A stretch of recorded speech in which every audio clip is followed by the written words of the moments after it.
Nesse vídeo eu vou responder aquela pergunta que uma galera me faz. Ivan, é possível passar no concurso do TJ estudando menos de 3 meses? E para me ajudar a responder essa pergunta, eu tô com ele aqui, Felipe Graton. Felipão, para quem não te conhece, conta aí em quantos concursos públicos você passou e quais foram eles?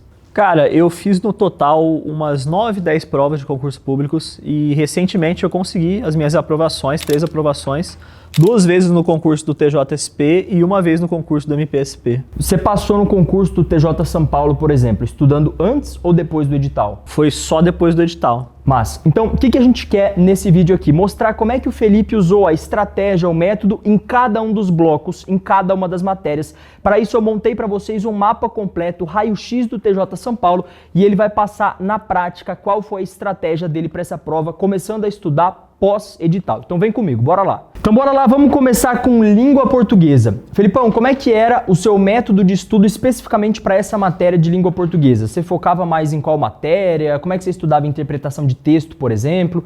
Explica aí pra galera. Cara, a língua portuguesa, eu aprendi na marra que ela tem uma nuance muito importante, que é que antes da gente conseguir evoluir de fato no nível que a gente quer para conseguir ser aprovado no concurso público, a gente precisa ter uma base muito forte. Então, nesse sentido, eu fiquei muito feliz que lá no material da Brabo tinha o curso de português básico e ele foi fundamental, porque quando eu comecei a estudar, eu não conseguia evoluir e eu demorei um pouquinho para perceber que estava me faltando base. Aí eu voltei no português básico, peguei muito pesado no português básico, assistindo as videoaulas. Foi uma das únicas matérias que eu assisti videoaula, porque eu realmente precisava de ajuda, e fazendo muitos exercícios desde o primeiro dia de estudo. Então peguei pesado na base, fiz muito exercício, assisti todas as videoaulas, depois eu comecei a me desenvolver naquela matéria que realmente é a matéria que está lá no edital. Esse é um ponto importante de língua portuguesa. Uma galera já quer ir direto para oração coordenada, oração subordinada, aquelas partes que são mais avançadas de língua portuguesa e tem dificuldade nessa matéria porque não construiu base, não sabe nem o que é um adjetivo, um advérbio, um substantivo. Então a dica do Felipe é muito massa, começar pelo português básico para depois ir avançado. É como se fosse uma escada e você vai ali degrau por degrau. Vamos aqui agora fechar nessas 3 matérias em conjunto. Matemática, raciocínio lógico, que são matérias que têm a mesma raiz, inclusive em alguns concursos públicos a gente chama de raciocínio lógico matemático, e informática. Como é que você estudou aqui essas 3 matérias que juntas significam ali 30% da prova do TJ São Paulo? É um ponto importante aqui desse concurso. Como é que você estudava? Cara, inicialmente eu acho que é importante destacar que essas 3 matérias junto com o português são o coração desse concurso, né, de muitos outros, mas principalmente do TJSP, e que infelizmente as pessoas quando vêm estudar para essa prova, elas subestimam muito, né, as matérias que a gente chama de básicas e acabam indo muito mal na prova porque elas ficam fixadas com as matérias de direito. Mas essas matérias elas têm um peso muito relevante, português são 24 questões, e somando as básicas são muitas outras, então não subestimem essas matérias. Agora, para o estudo de matemática, eu fiz algo muito parecido com o estudo de português. Eu estava constantemente fortalecendo a minha base, porque senão a gente não consegue se desenvolver. Infelizmente a gente tem, acho que quase todo mundo tem uma base muito fraca de matemática por causa da escola, mas eu corri muito atrás disso e fiz muito exercício. Para matemática e RLM, eu quase não me preocupava muito com ficar lendo a teoria, eu achava que era uma perda de tempo. Então eu ficava muito assistindo resolução de exercícios, né? O professor explicando o raciocínio daqueles exercícios e fazendo também muitos exercícios.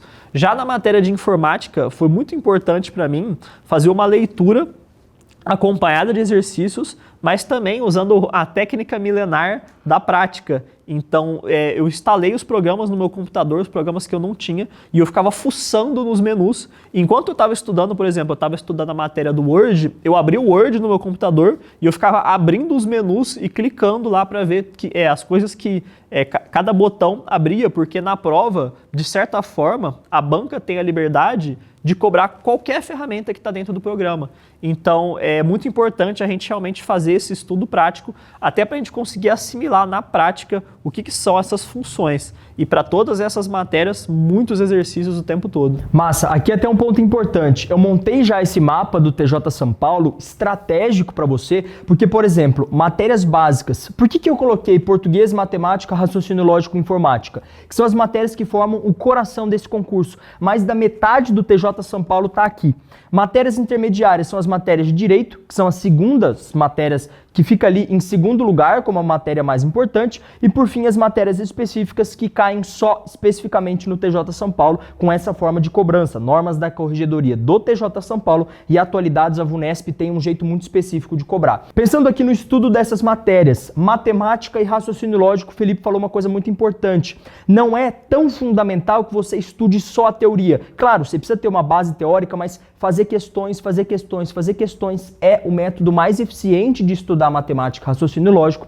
E informática, eu também usei essa mesma técnica do Felipe, que é estudar na prática. Então eu baixei o Word, o Excel e fiquei testando, fiquei fuçando mesmo o aplicativo, porque aí fica muito mais intuitivo. Ao invés de ter que decorar a teoria de Excel, decorar a teoria de Windows, você usa o Windows diariamente, que fica muito mais natural. Por exemplo, é muito mais fácil você dirigir um carro do que ficar decorando todos os pontos que estão no manual de instruções do carro. Aqui no estudo para concurso público, principalmente de informática, é a mesma lógica.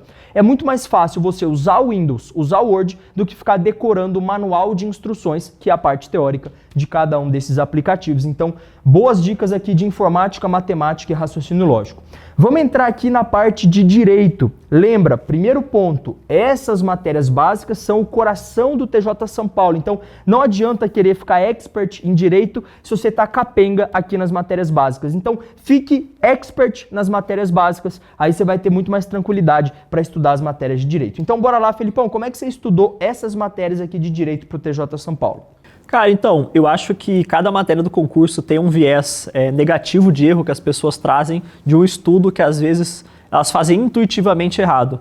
Nas matérias de direito, geralmente, o que eu vejo o pessoal errando é a questão de vir com uma mentalidade de estudo de doutrina, de teorias doutrinárias, né, que antecedem, né, que introduzem a parte da matéria de direito. E a gente sabe que, historicamente, para a prova do TJSP, isso não tem importância, isso não tem peso na prova, isso não é cobrado. Raríssimos casos, assim, muito raros mesmo, que veio uma questão que cobrava algum conceitinho, mas é uma coisa que já expõe para a gente que não vale a pena focar nessa parte da matéria. Então, como que ficava meu estudo das matérias de direito?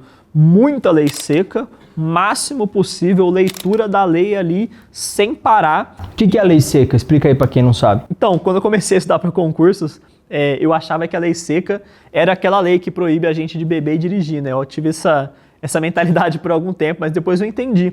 A lei seca é a lei crua, é o texto da lei. É só o código legal ali, a lei no seu formato mais simples, né?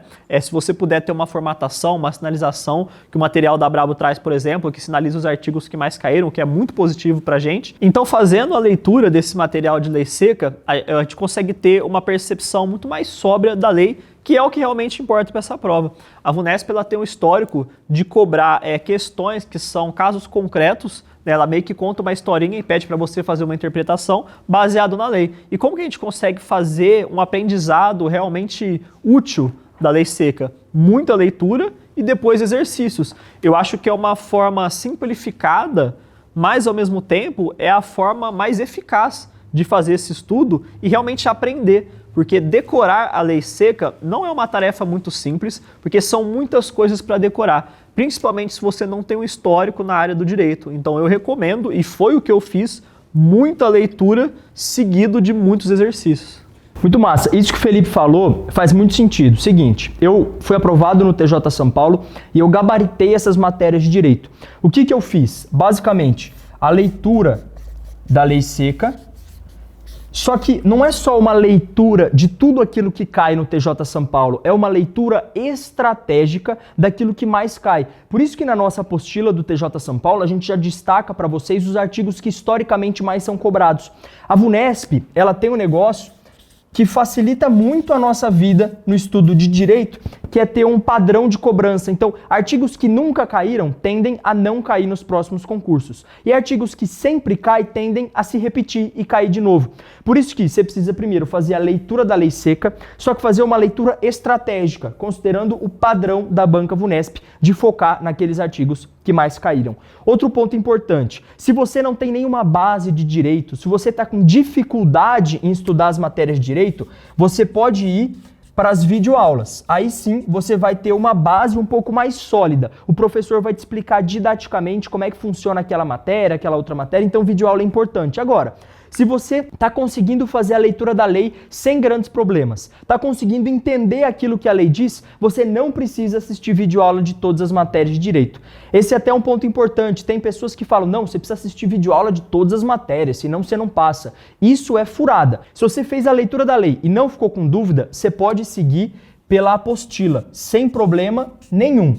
Agora, se você ficou um pouco travado na leitura, putz, eu preciso de uma explicação um pouco maior sobre esse ponto, aí sim você vai para a videoaula específica daquele ponto que você não entendeu muito bem e, claro, fazer muitas e muitas questões de direito. Passa em concurso quem acerta mais questões, então o seu estudo precisa ter questões. Fechou? Para a gente fechar aqui as duas últimas matérias, atualidades e normas da corregedoria. Qual o macete para a galera estudar atualidades e normas da corregedoria? Cara, normas da corregedoria, não tem nem dúvida que você vai precisar decorar muita coisa. A matéria gira basicamente em torno disso. Lei seca é uma coisa extremamente específica do concurso do TJSP e é extremamente importante que você já comece a estudar para essa matéria tendo consciência disso. É um estudo para decorar. Então, tendo isso em mente, reforce o que eu falei para as matérias de direito. Muita leitura e muitos exercícios. De certa forma, aproveite o momento que você está fazendo a leitura para se desafiar o tempo todo, estar recobrando aqueles conteúdos. Então, quando você for iniciar a leitura de um tema que você já fez essa leitura, tente se lembrar antes das coisas que você já leu, tente puxar aqueles conteúdos para depois você passar reformando ponto a ponto, reforçando ponto a ponto e fazendo sempre o máximo de exercício possível. Muito massa. Atualidades eu vou passar o macete aqui, principalmente não estudar aquilo que não cai.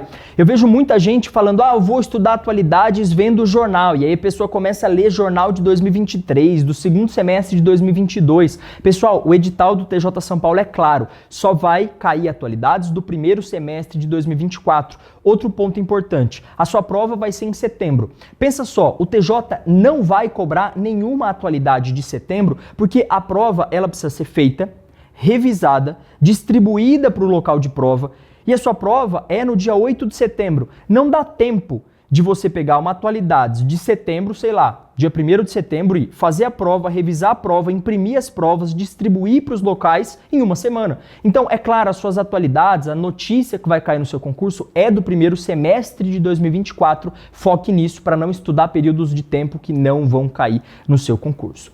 Felipão, sobre revisão, o que você recomenda que a galera faça assim de maneira geral? Porque também é importante, né? A gente passou por cada uma das matérias, mas como é que você acha que a galera deve revisar essas matérias? Qual o ponto principal de revisão? Cara, eu acho que é fazer revisão ativa, né? Você criar um método de revisão que você se force a lembrar a matéria. Reler a lei seca é uma coisa muito boa, porém, às vezes você não está fazendo a memorização mais profunda que você pode fazer. Nesse sentido, eu acho que a forma mais fácil de revisar as matérias, de direito principalmente, também as básicas, é você fazer mais exercícios e ter um controle desses exercícios. O que você está errando mais, o que você está acertando mais, para você poder realmente focar nas partes que importam. Além disso, eu recomendo muito que vocês façam simulados sempre o máximo que for possível. Muito massa. E aí é o seguinte, se você tiver alguma dúvida sobre como fazer revisão e como fazer simulado do jeito certo, deixa aqui nos comentários as suas dúvidas que a gente vai gravar um vídeo específico no detalhe e na prática, mostrando como a gente fez revisão de cada uma dessas matérias. O Felipe foi aprovado em 6º lugar no TJ São Paulo, eu aprovado com 93% de acerto, e é nesse canal que a gente coloca todos os vídeos direto ao ponto, com método, estratégia e o planejamento que a gente fez para conquistar a aprovação. Se você gostou desse conteúdo, não esquece, se inscreve no canal, deixa o seu like e deixa nos comentários todas as dúvidas que vocês têm sobre revisão e como fazer simulado para o nosso próximo vídeo ficar assim, ó, pum, direto ao ponto naquilo que você precisa saber. Então, nos vemos numa próxima oportunidade. Até lá e tchau, tchau!